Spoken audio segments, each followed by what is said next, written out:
You could feel it the moment practice started. The energy was different. The air at Brown's training camp on day 5 wasn't just humidette, was electric. Not because of the headlines or the hype, but because something real was happening, right? In front of everyone's eyes, a quarterback stepped onto the field, not looking to fit in, but to take over. And by the time the reps were done, there was no mistaking it. Shedeur Sanders had just changed the conversation. Day 5 of Browns. That's when Shedeur Sanders walked into the spotlight. 8 completions on 11 attempts. 3 touchdowns, no mistakes, no excuses. And certainly no more room left for doubt, if you blinked.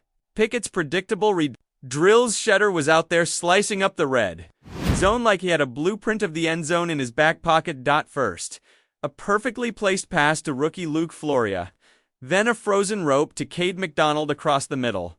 And finally a gutsy, fearless strike to Diontae Johnson, sandwiched between 2 defenders that had every Browns fan holding their breath. This wasn't preseason fluff. This wasn't garbage time luck. This was a quarterback showing the world he's ready right now, and yet the whispers didn't fade.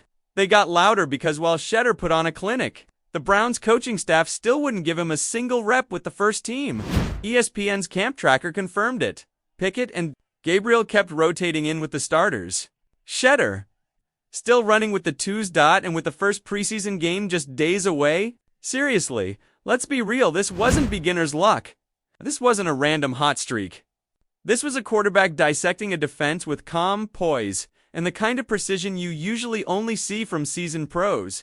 And it had people on the sidelines whispering, wait, wasn't this the 5th-round guy? Is that the same who delivered 3 completely different touchdown throws on day 5 each, one showing a different side of his skill set? First play, he locks in on rookie wideout Luke Floria and floats a perfect ball right inside the 5-yard line. Floria catches it in stride and walks into the end zone. Nothing flashy, just surgical execution. Then, he threads the needle to Diontae Johnson at the back of the end zone. 2 defenders draped all over him. Johnson could grab it. Pure guts. Pure accuracy. And finally, a quick trigger, middle of field strike to Cade McDonald.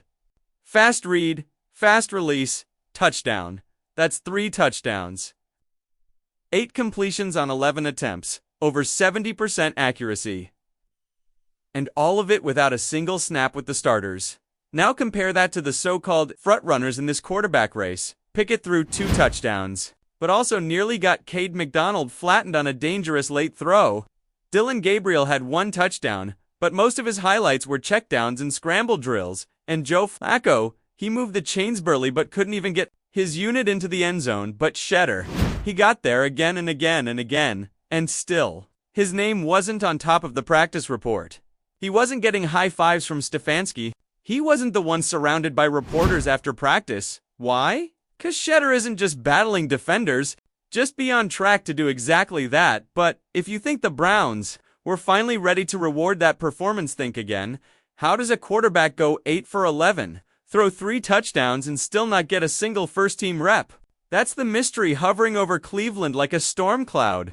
The Browns keep calling this an open competition, but it's hard to buy that when Shedeur's stuck throwing 2 second stringers while Pickett and Gabriel rotate with the starters. That's not just confusing, that's infuriating. Head coach Kevin Stefanski keeps saying, we're testing everyone. Camp reports laid it out. In 7-on-7 drills, Gabriel got the first crack with the ones. Then came Pickett, then Flacco, and Shedeur. He was left working with guys still fighting to make the roster, and despite all that, he delivered the best performance of the day.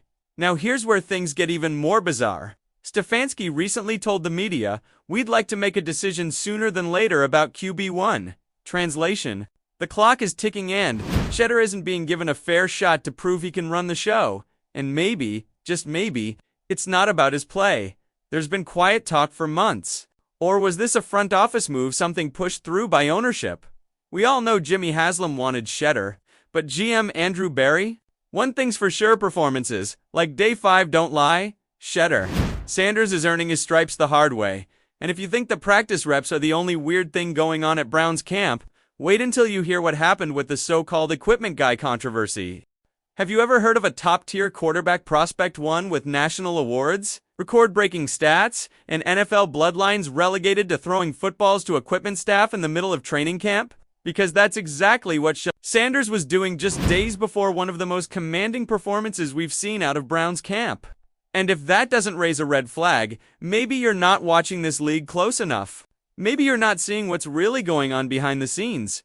While other quarterbacks were handed reps on silver platters, Kenny Pickett throwing to Cleveland's premier receivers, Dillon Gabriel taking first-team snaps with a full defensive unit breathing down his neck. Shedeur wasn't just benched, he was isolated on the sidelines, tossing spirals to guys in hoodies. It was multiple periods repeated, filmed, shared across social media, like a blooper reel designed to humiliate more than developed. Fans were scratching their heads, critics were fuming, and Shedeur, he just kept throwing.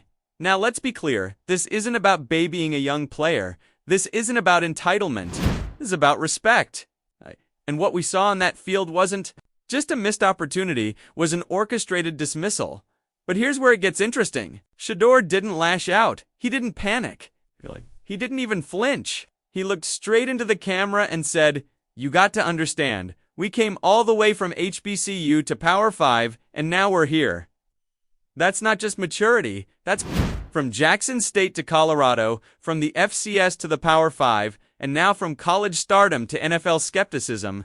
His entire football journey has been a fight against expectation, a fight against labels, a fight against the system. So what did he do after the insult? After the equipment staff warm-ups? After being iced out of meaningful reps? He stepped onto the field on day 5 and lit it up.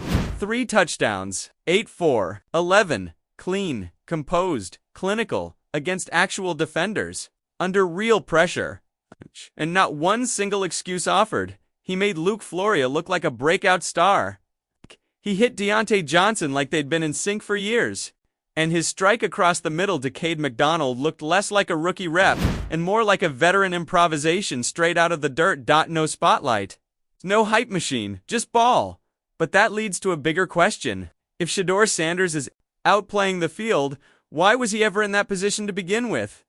To understand that, we have to look past the practice field and into the war room. Because this quarterback battle isn't just between Pickett, Gabriel, Flacco, and Sanders. It might actually be between the owner and the front office. Let's talk about Jimmy Haslam, the Browns owner. He saw what most NFL execs tried to ignore: a polished, intelligent, NFL-ready quarterback who had already overcome every barrier thrown in front of him. He watched Chado dismantle college defenses. He saw him walk away with the Johnny Golden Arm Award. He saw the leadership, the footwork, the composure. He acted, he made sure his guy was picked. But there was one problem. Andrew Berry, the general manager, the data-driven architect of this roster. Berry didn't want Sanders, no headlines, and most importantly, no famous last name. Gabriel fits the mold. Shedeur breaks it, and Kevin Stefanski, he reports to Berry. That's not a minor detail, that's the chain of command. And suddenly, every rep, every rotation, every depth chart spot isn't just a football decision. It's a political statement. So when Stefanski leans towards safe options like Gabriel and Pickett, when he cushions Flacco with veteran protection, and leaves Shedeur buried, despite outplaying every name on the board, it's not an accident. It's alignment. On day 5, after Shedeur lit up the field, Stefanski introduced new drills. Offensive line versus defensive line battles, upped intensity, amps the vibe. But let's be real, was it about competitiveness? Or was it cover? Distraction from what really happened during full-team drills. Because Shedeur wasn't just good, he was clearly the best quarterback on that field. And what did he get in return? No first-team promotion, no public praise, no added reps, just more silence, more marginalization. And if that feels familiar, it's not the first time he's been asked to carry more weight, just to get half the credit. Let's rewind. Shedeur didn't slide to the 5th round because of talent. Let's not play dumb. This is a quarterback who completed over 70% of his passes his senior year, who broke records at both Jackson State and Colorado, who consistently outperformed top 10 picks on live tape, and still he dropped.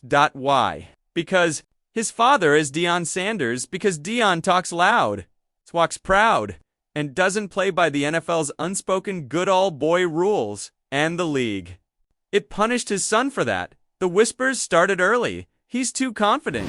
He's more brand than ball. He only succeeded because of his dad. Meanwhile, quarterbacks with weaker arms and worse resumes flew off the board. It was never about Shedeur's tape. It was about silencing a family that refused to play by the league's rules.